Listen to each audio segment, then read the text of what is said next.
Yo, so guys, welcome back to another video. This is a reaction to the uniquely problematic design of America. And yeah, I mean, I don't really know because I've done videos before where it says the design of the US is better because of how much more how much newer the cities are and the towns or whatever it is. So because of that, they've been able to structure the cities in a much more organized way.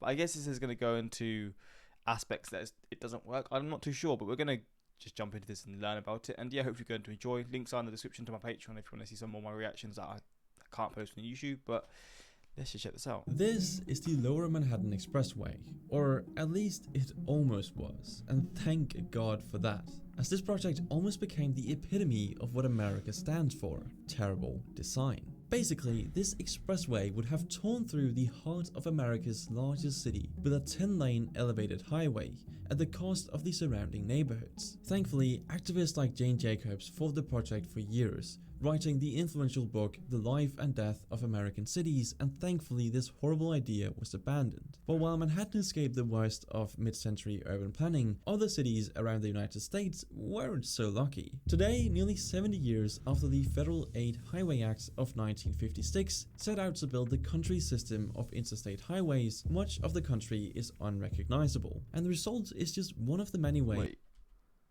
Oh my days.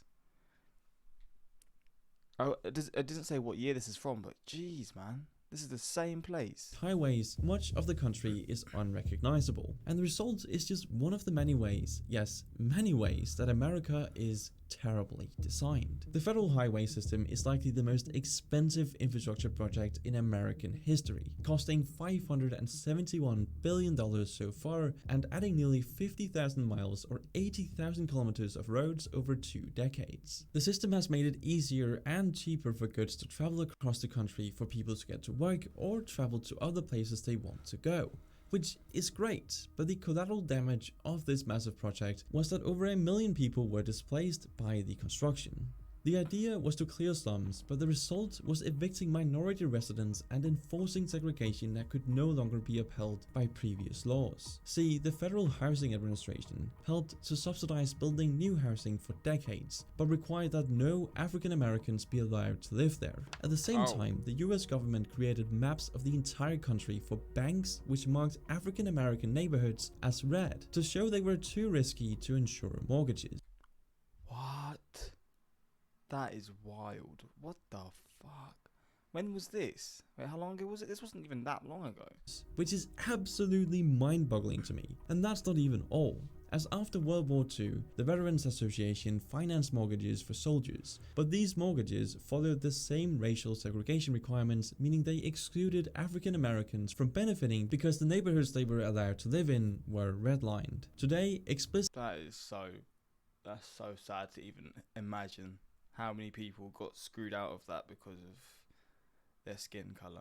Institutional discrimination has been removed, but this development model has created new problems. Of the 138 million homes in the US in 2018, 68% were single-family houses. Thanks to single-family zoning, that means many neighborhoods are entirely made up of only houses, no apartment buildings or even small businesses that you can walk to. Of course, there are older neighborhoods in the US where it is possible to walk to the store, but is far from the norm outside of city centers. It's simply an undeniable fact that modern day America is a country built for cars, not... Really? So you wouldn't have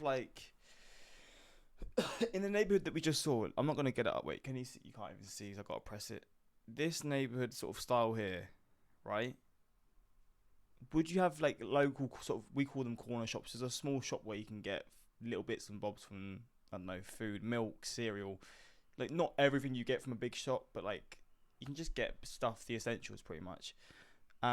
Or bigger sort of medium-sized shops where you can just get a bit more pretty much. Is that not really a thing in these sort of suburbs? Do you have to be able to drive for that sort of stuff, or can you just walk, I don't know, 5 minutes down the street? But you look, there's not any pathways. Oh, there's pathways here. Actually, there is pathways. I don't know, there's no pathways in this one. Can you not just walk 5 minutes to a shop nearby and just get things like that, or is it literally to the point where you have to be able to drive to the big Target store, the big Walmart, to get the stuff that you need. I'm sure there are smaller shops that you can just go to in like neighborhoods like this, but I'm not sure. I don't know, to be honest. Again, he said in the older ones, it's more like you can find businesses, small businesses and stuff like that, but people. Further illustrating this point is parking lots. Oh boy, don't get me started on Americans and their parking lots. Over 5% of the entire country is covered in parking lots, leaving 8 parking spaces, yes, 8 parking spaces for each car in the United States. How in the world does that make sense?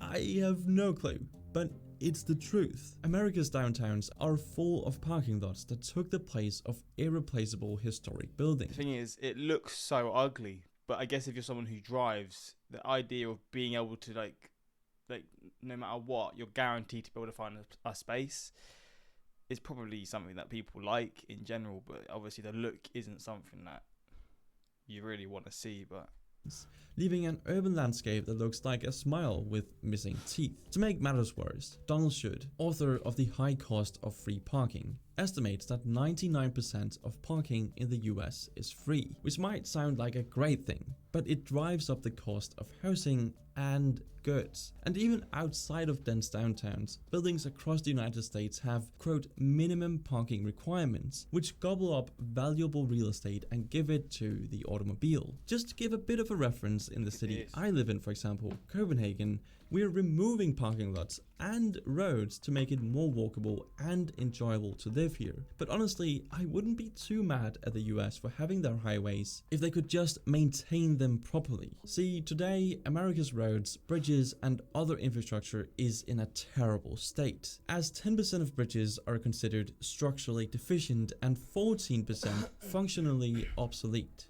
Just listen to that statement again. 14% of America's bridges are, quote, functionally obsolete.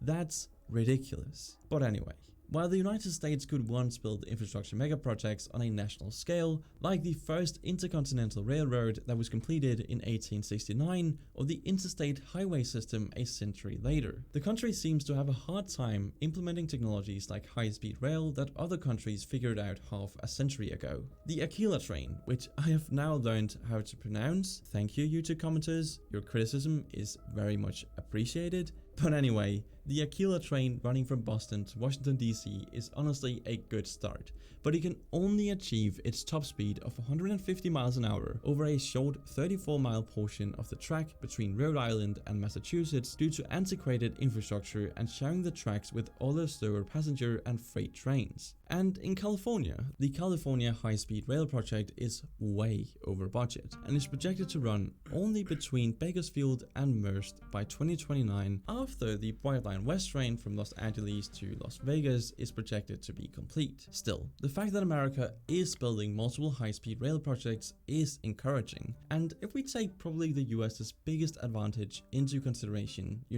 being the world's largest economy, it has the option of throwing money at the problem. And they're doing exactly that. See, the 2021 bipartisan infrastructure bill provides $1.2 trillion to fix many of the problems with the country's aging infrastructure while funding clean energy and climate-friendly transportation, which is great, but there's a lot of work to do. In its most recent report card, the American Society of Civil Engineers gave America's infrastructure a C- and transit got a D-, which is not surprising when you consider 45% of Americans have zero access to transit and only 14 American cities have a metro system. What's telling is that in Los Angeles, America's second largest city, only 6% of residents use public transport. The craziest thing, however, is what? 6% in LA use public transport.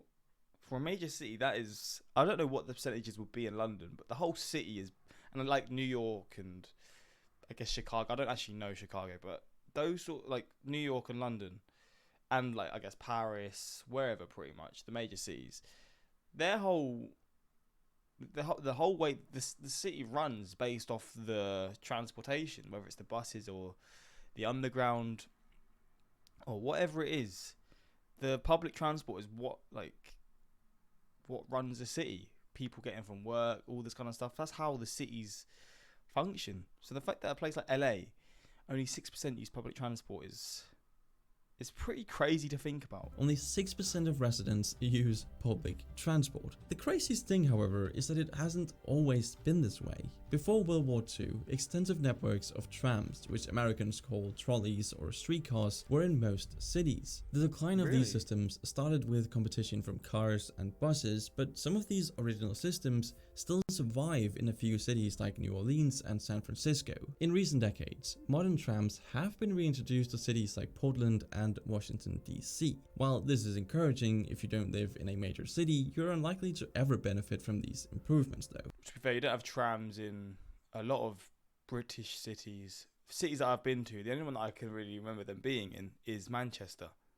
Other than that, you don't see them like trams anywhere. But you go into Europe, oh my god, trams are literally the main thing. I think they'll probably have trams more than like we use buses in the UK a lot. Buses are the main sort of use of transport. But trams, man, I mean, yeah, you go into Europe, you're going to see them in pretty much every country. I mean, every European country that I've been to, trams are how we were getting around. So Romania, Austria. Turkey, to be fair, we didn't really explore Turkey like that. I don't know if Turkey has them. But yeah, Eastern Europe, I'm pretty sure is where trams really are the main form of transport in cities.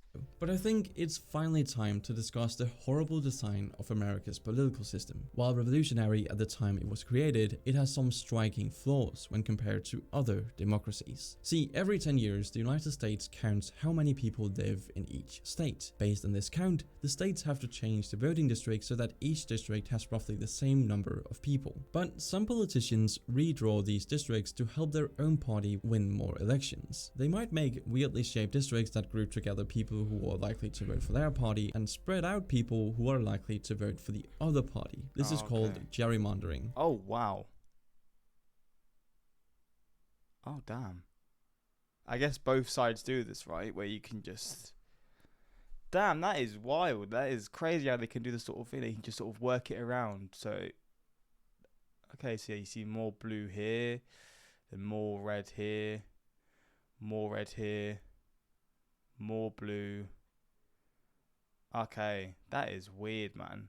God damn. Gerrymandering can make it harder for people's votes to count and can give an unfair advantage to one party over the other. Take for example the state of Texas. In the most recent redistricting, the 33rd district gives Democrats a 44-point advantage while it wraps around 4 heavily Republican districts. The redistricting in Texas was so bad in fact that the Biden administration sued Texas over it, but the Supreme Court rejected the challenge to the new map in November, so it remains. The result is 12 more Republican-leaning seats in the state. Basically, the redistricting laws can make it impossible for the opposing party to win in different districts, which isn't a good thing. After the 2022 redistricting of federal voting districts, which determined US Senate seats and presidential elections, the entire United States now has 188 strong Democrat-leaning districts, 168 Republican ones, and only 79 which are considered competitive.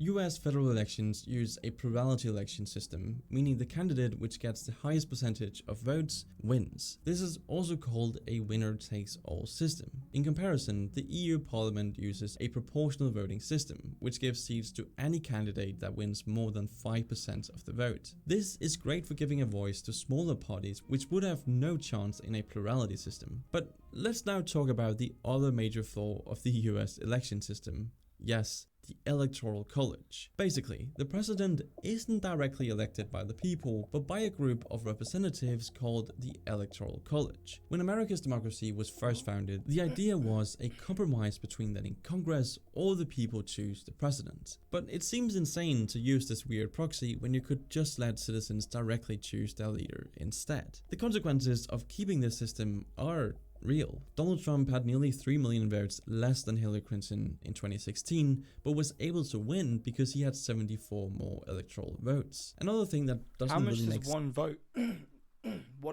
one electoral vote count for?